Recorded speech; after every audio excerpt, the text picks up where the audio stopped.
All right. Good morning. Good morning. Good morning. Good morning. So great to be here. Good morning, Sorel. Good morning, Gio. So great to be with you, brother. Thank you for creating being here. Today's conversation is one that I am very, very excited. Today, we're going to navigate on calming the noise. I met Dr. Gupta a couple of years ago, and I was fascinated on her life's journey as a physician. Was born in India, studied medicine as a pediatric epidemiologist, and then moved to America and started discovering that a lot of the challenges, the health challenges of our children, were associated with the relationship with digital stimulation. And she decided to take on this movement that it has taken her to the government, to the educational system, to schools. And she has been an incredible inspiration for me and for so many of us. And now she decided to start her own practice so that she can be as authentic as she can be with her patients. And also, she recently wrote the book, which is called Calm the Noise. And so I am thrilled to have you here, Dr. Gupta. Good morning. Good morning, Giovanni. Good morning, Sorel. It is an honor to be here again. Thank you so much for having me. Awesome. Liz.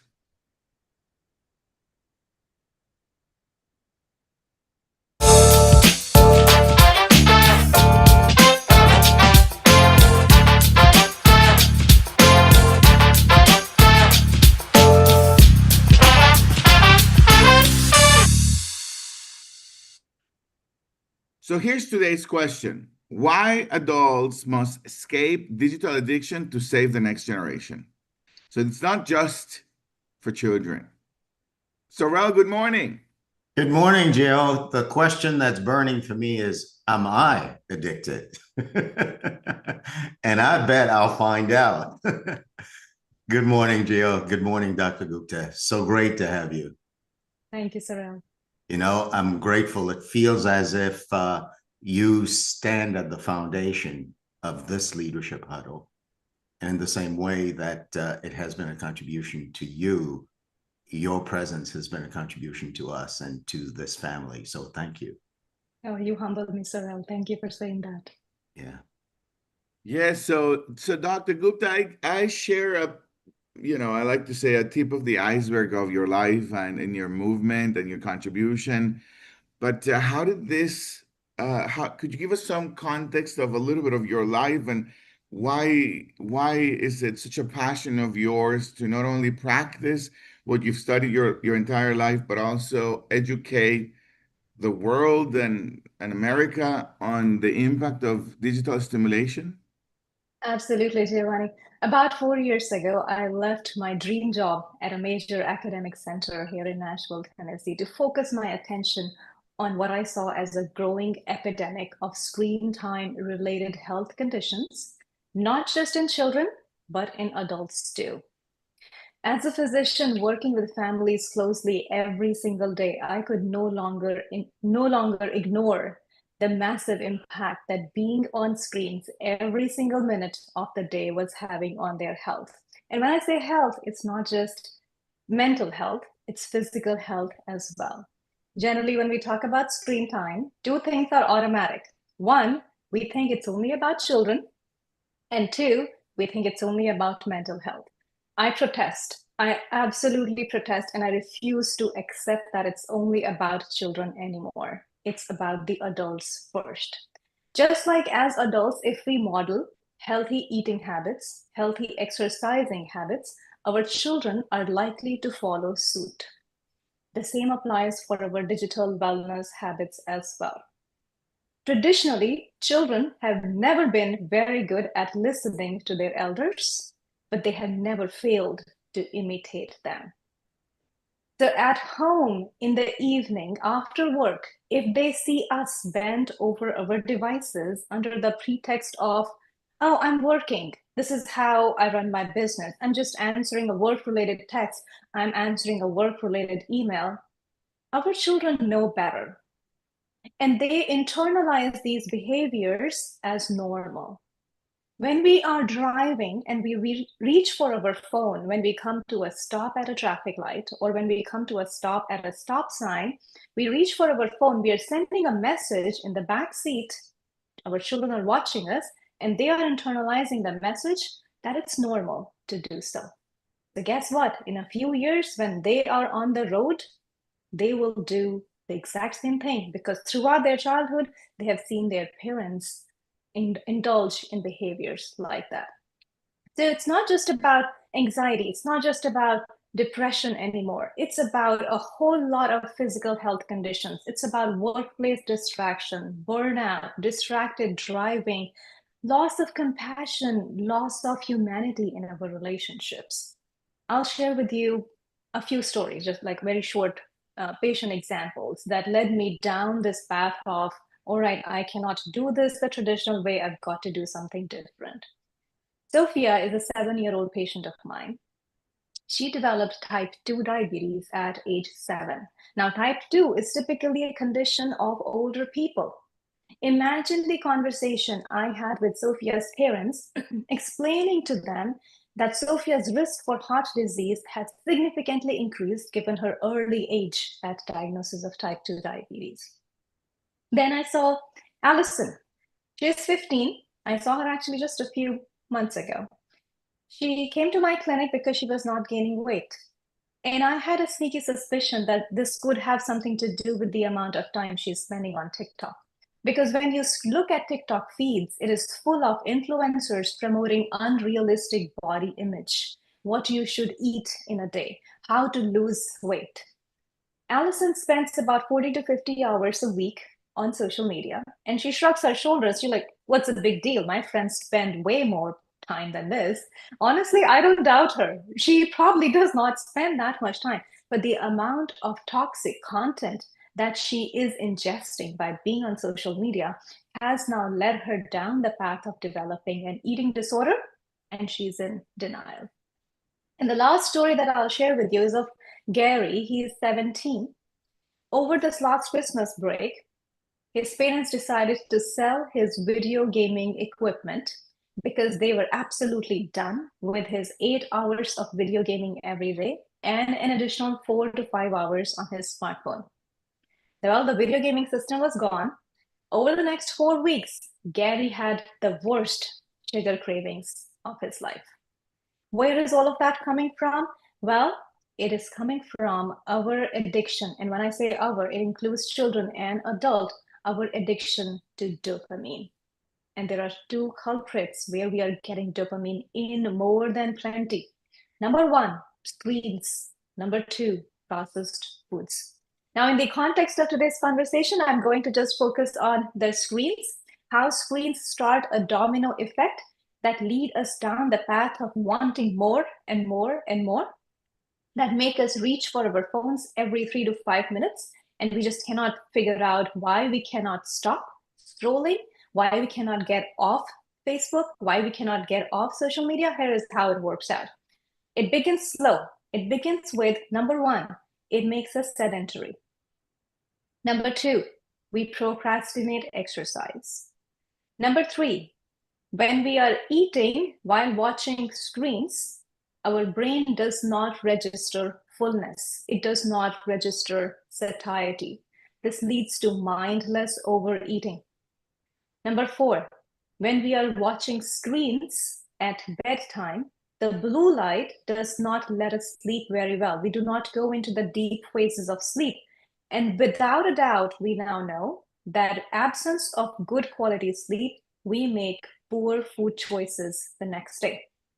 And the last final kicker, constant hits of dopamine from the screens raise our threshold for pleasure. This one is by far the most important, and this is driving a lot of health conditions that I'm seeing every single day. Constant hits of dopamine, the pleasure that we get from the screens, it's raising our threshold for pleasure. And in a way, we do not find anything else in life pleasurable enough Nothing else gives us the same type of pleasure that screens give us. So when the mind gets used to excessive screen time, when the mind gets used to getting so much constant dopamine all day, every day, it's like an IV drip of dopamine. Then when if you take the screens away, or if you don't find the screens pleasurable enough, what do you turn to? You turn to other sources of dopamine. What are some other sources of dopamine? Unhealthy sources of dopamine: drugs, alcohol, porn, and high sugar, high fat, high calorie processed foods. So the decline of our generation's health is a result of dopamine addiction, which has been accelerated by the screens. Unfortunately, many individuals, young and old, find it really hard to take screen time seriously. Dr. Gupta, Wow. thank you. Thank you for giving us the complete 360. Not only where did it started for you, what you discovered, what is the impact that most of us are dealing with at a very unconscious level. And I think that it seems to me that one of the challenges that I'm hearing from your speaking, Dr. Gupta, is that it doesn't really mm,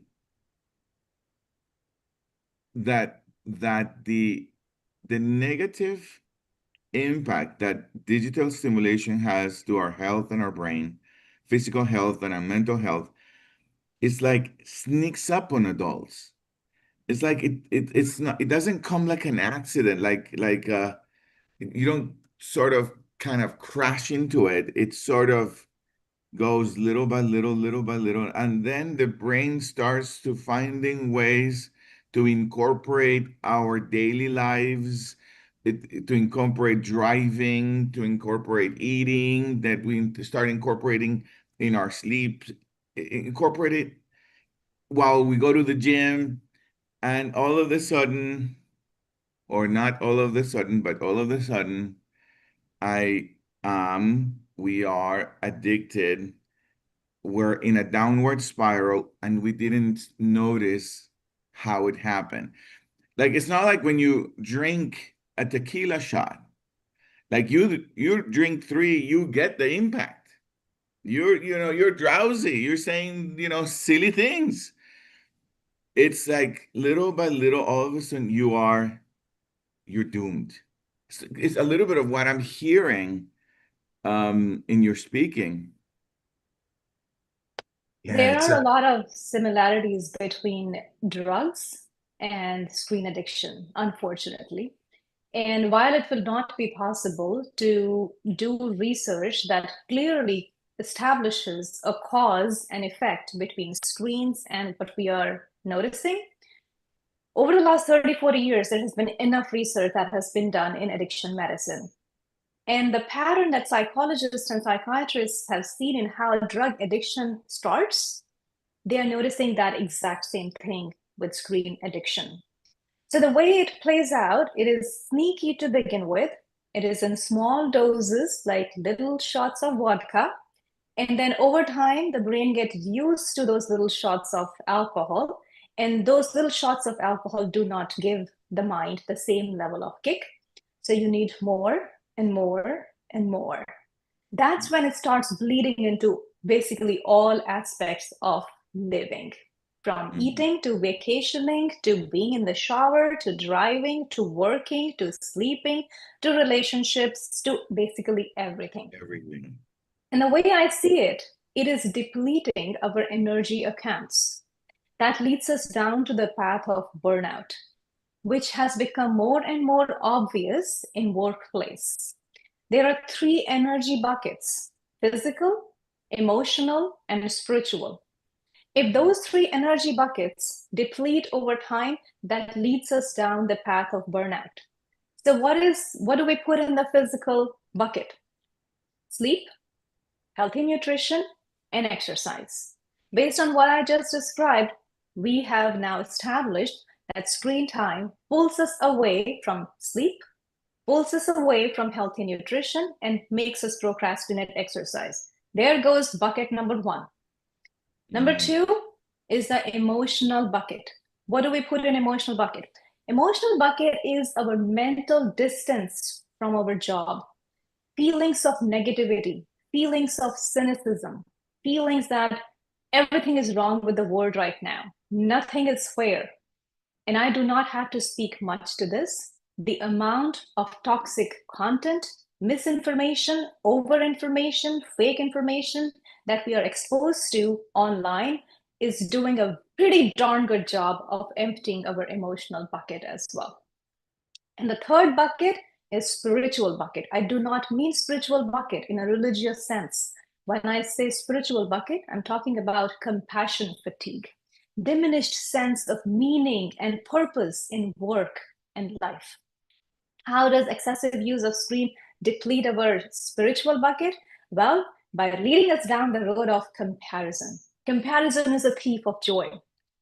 We compare ourselves with everybody else on social media, their perfect lives, their perfect business, how great they are doing, how good they look, how everything that we have in comparison seems so small and insignificant.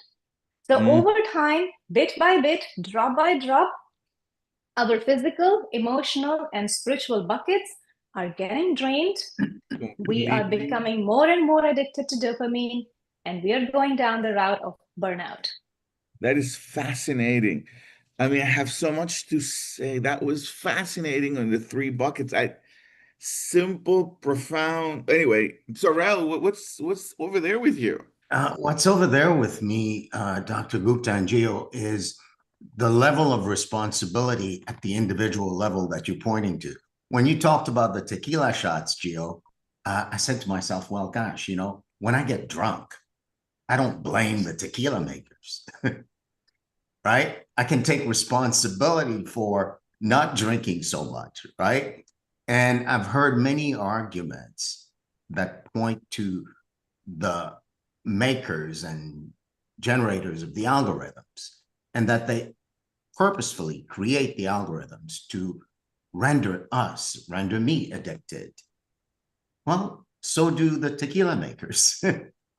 No different. So it points to an individual responsibility to guard the buckets. And so when you're speaking to adults and you're pointing to the pain and the consequences of screen addiction, what do you say to adults to appeal to them such that they create and model the kind of responsibility that in turn their children will model? Absolutely. So for adults, the place where it hits them the most, where they're able to recognize the harms the most, is in their workplace. Because when they are at home, it's considered normal to be on the phone. That work doesn't end at 5 p.m. anymore. We are taking home that 800-pound gorilla of absent work-life balance with us. We are carrying it with us 24/7. So when I speak to adults, I'm generally speaking to them at their workplaces. And here is what I share with them. 70% employees admit to feeling absolutely distracted at work. And the biggest culprits are emails and texts, mostly personal emails and personal texts that have nothing to do with work. It takes about 19 to 25 minutes to refocus your attention once you have been distracted. An average person checks their phone about 200 times a day. So imagine every time you're distracted, you're losing about 20 minutes. How much of productivity you're losing at work. Workplace distraction causes US businesses approximately $588 billion annually in revenue. This comes from being distracted and the amount of time it takes to refocus our attention. Frequent screen time users, how do they compensate for the time they're losing by being distracted? They compensate by working faster, by cutting corners. That increases their stress, it increases their frustration, and the quality of the work goes down. So now workplace distractions are not just minor inconveniences anymore. They are profound obstacles to productivity, to job satisfaction, and to the mental health of teams. And they are taking these habits, these behavior patterns home. Why? Because the work hours were mostly used up in dealing with personal stuff, or in watching social media, or in catching up with the news, or in being distracted. So when will work actually get done? After hours. Wow. So I remember being at an event that you facilitated, Dr. Gupta, and you captured our phones. Now, is there the equivalent of capturing phones and capturing the sources of distraction that, whether cold turkey or bit by bit, that corporations and businesses could adopt to begin to scale back the addiction and regain productivity? I wish I could be present at every workplace to capture everybody's phone. I can guarantee you the workplace productivity and efficiency will be like through the roof. That's what I'm thinking. But that's just not practical. I cannot clone myself and be everywhere. So I'm going to share with you 4 basic foundational steps to reclaim your efficiency, productivity, mental health, and physical health. Now, before I say these 4 steps, I will tell you these might seem very simple and very obvious, and the mind might want to reject them. Oh, I've already done this, I already heard this, what's the big deal in this? But now that you have a better understanding of how the brain works, if you put a little bit more intentionality into these 4 foundational steps, the outcome might be different. All right, so here we go. Number 1. Dr. Gupta, Go these ahead. 4 steps are in your book? They are in my book as well. Okay. Where do we get your book? So the book is available on Amazon. The name of the book is Calm the Noise. Calm the Noise. Why Adults Must Escape Digital Addiction to Save the Next Generation. It is also available on Barnes and Nobles and any other favorite bookstore, wherever you typically order books from. Okay, let's hear the 4 steps. Wonderful. Number 1, turn off non-essential notifications. All of the dings, the buzz, the shines, the badges, the banners, the vibrations from the phone, turn off non-essential notifications. That itself will calm the noise. In my word, I see all of that as noise, digital noise. You've got to calm the digital noise by turning off non-essential notifications. Number 2, physically separate yourself from your devices for at least 30 to 90 minutes every day. Cut the cord.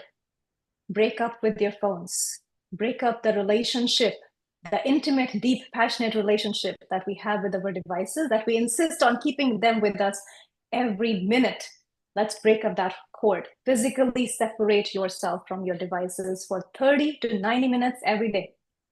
Number 3, delete time-consuming apps and content from your devices. Not just phones, but from iPads, tablets, Macs, desktops, laptops. Delete time-consuming app and content. Make the devices boring. Why? Because the devices are meant to be used as tools, not as trap. They're meant to be used as tool, not as 24/7 source of distraction and entertainment, not for escaping from stress and anxiety. Last, embrace boredom. Allow creativity and focus to thrive. It's okay to be bored. When we come to a stop at a traffic light, it's okay to be bored. It's okay to not reach for our phone to quickly check Snapchat. When we are sitting in the lobby of, let's say, a doctor's office, I hope you don't have to wait too long in a doctor's office. I take that personally. But if you are, it's okay to browse through a magazine, look around, just look at the other people. People watch. It's an art. There's something leisurely about it. Embrace the art of being bored. That's where creativity and focus will thrive.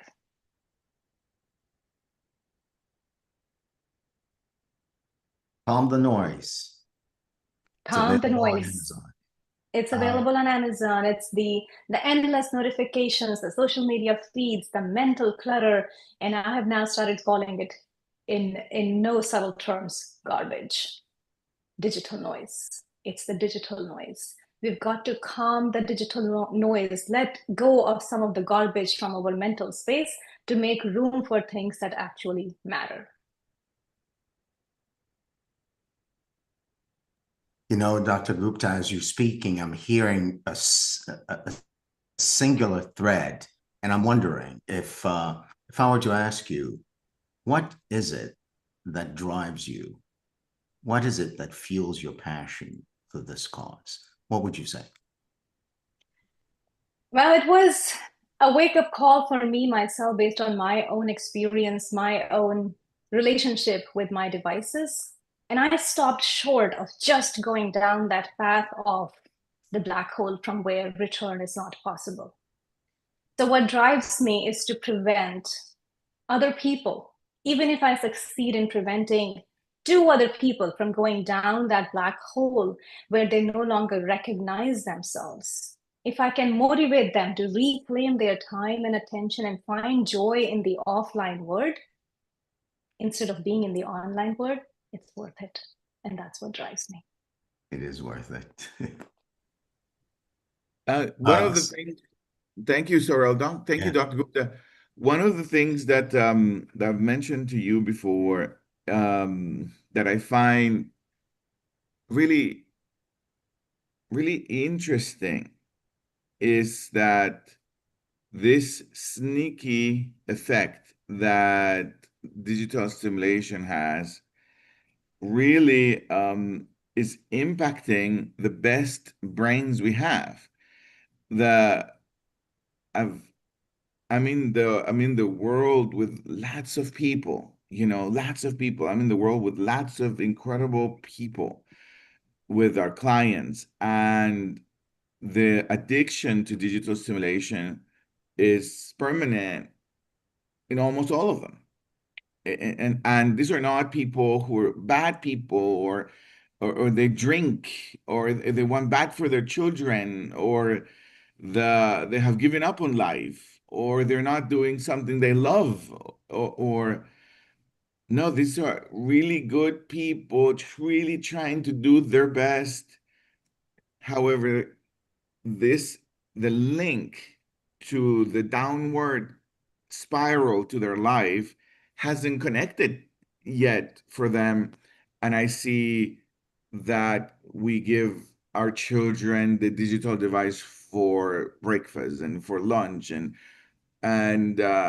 it is now it it is like surprising for people to see a child with a book at the airport, like mind blowing. Like they just saw something not long ago. I don't know where we were going with Maya, and somebody stopped us and says, "Oh my gosh, she has a book. That is so great." And I don't think I could have put all of it together in this way without your work, because certainly I had a certain passion about it, but when I started working with you is when it really started to dawn on me. This is this is a very big deal, and I don't know how many years it took for cigarettes to become a world danger phenomenon, an agreement, a world agreement. And it seems to me that we are in the presence of that kind of impact. Like we're We giving totally cigarettes to are. our children Yes, at 2 years yes. old, at 3 years old, and I'm a good parent. It's not like I would never give my children cigarettes, but I am now, and I'm oblivious to this. And what have you found? I know you go to high schools and you go everywhere. What have you found that is the biggest resistance with these really good people? Well, the biggest resistance is they have now tasted the cigarettes. Once Mm, they have tasted the cigarettes, the drugs, the alcohol, then asking them to not do it anymore is like asking them to go to rehab. And you mhm, can imagine the resistance with that. Australia has, in some way, been the leader many, many decades ago in banning cigarettes for under 18. And now Australia, I wish I could just move to Australia. Australia is taking the lead again in banning social media for underage people. Effective December 10th, 2025, social media platforms in Australia will be required to detect and delete underage accounts on all of their platforms. No excuse will be permitted. Absence of action, fines of up to 50 million Australian dollars will be executed. This was announced just this last week. There are, of course, there is skepticism around this rule. How would this be executed? Would the adults need to upload their copies of identification? Would social media have access to all of this? So the government is working through all of those, and I'd be very curious to see how it all pans out. But this is definitely a step in the right direction, a much needed step. Because if I tell a 14-year-old child after speaking at their middle or high school that, hey, go ahead and delete your apps, or hey, this is consuming you, or this is not letting you be where you want to be in life, it does not make sense to them. Unfortunately, it does not. Their brain, their prefrontal cortex is just not developed enough to exercise self-control and self-discipline of its own. So taking it completely away seems to be the only feasible way at this time to protect the young minds. As for the older people for whom these bans do not apply, they must understand that they are not addicted to their phone. The phone is just a lifeless piece of metal and plastic. The addiction is not to the phone. The addiction is to the content that they are accessing on the phone. The addiction is to the need to be distracted. The addiction is to the need to not be bored, the feeling of being informed all the time. Those are the things that we are addicted to, and ready access to screens makes it very easy to continue to remain addicted. Dr. Gupta, Gio pointed to something when you mentioned the book, Gio. Stopping short of taking it away, right, or prohibiting it, have you found in your practice that it's effective to actually replace the dopamine hit?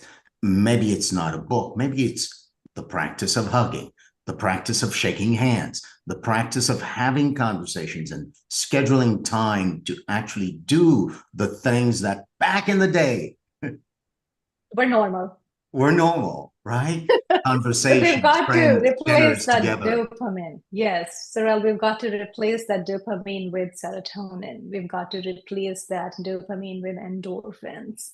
And when I speak to parents, I encourage them to, when they start cutting down on the screen time, like, you've got to pull some elements from your own childhood. What was your childhood like? What did you do when you did not have 24/7 access to screens? Well, we just ran around. What is stopping you from letting your kids do the same thing? Just let them run around. Just let them ride the bike in the driveway or in the neighborhood. Just let their friends hang out without any screens. If they're playing video games, standing next to each other in the same room, and they're playing just with each other, that's okay. That's better than playing all of the online video games with strangers all over the world who you do not know, and you're using foul language in most of the video games, and the quality of the video games. Anyways, that's a conversation for another day. But yes, we've got to replace the dopamine with serotonin and endorphins. Oxytocin too. Ooh. And oxytocin too. Yeah, Gio, I need a hug, brother.